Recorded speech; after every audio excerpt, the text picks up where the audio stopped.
খেলার জন্য তৃতীয় পক্ষের মাধ্যমেই ফুটবল কিনতে হতো বাংলাদেশ ফুটবল ফেডারেশনকে। তবে এবার জাপানিজ প্রতিষ্ঠান মোলতেনের সঙ্গে 3 বছরের আনুষ্ঠানিক চুক্তি করেছে বাফুফে। সেই চুক্তিতে বছরে বাফুফেকে 4000 বল দেবে মোলতেন।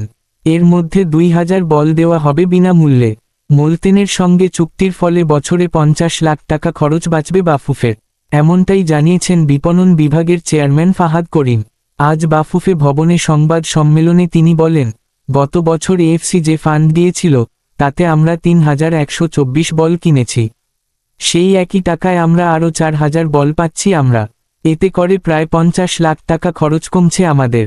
তার মানে 3 বছরে 1.5 কোটি টাকা। 4000 বলের মধ্যে মোলতেন F5N 5000 সিরিজের বল দেওয়া হবে 600টি। এছাড়া F5N 3555 সিরিজের 1400 ও F5N 1000 সিরিজের 2000 বল দেবে বাফুফে। 2000 বল কেনার ক্ষেত্রে বাফুফেকে আলাদাভাবে ডিসকাউন্ট দেবে মোলতেন। গত বছর 1,30 লাখ টাকায় পুরো মৌসুমের জন্য বল কিনেছিল বাফুফে। চুক্তি স্বাক্ষর অনুষ্ঠানে ফাহাদ করিম ছাড়াও উপস্থিত ছিলেন বাফুফের সহসভাপতি নাসের শাহরিয়ার জাহেদি, ওয়াহিদ উদ্দিন চৌধুরী ও মোলতেন কর্পোরেশনের Asian group leader Takashi Ozaki. ধন্যবাদ ভিডিওটা শেষ পর্যন্ত দেখার জন্য। লাইক, কমেন্ট আর শেয়ার করতে ভুলবেন না।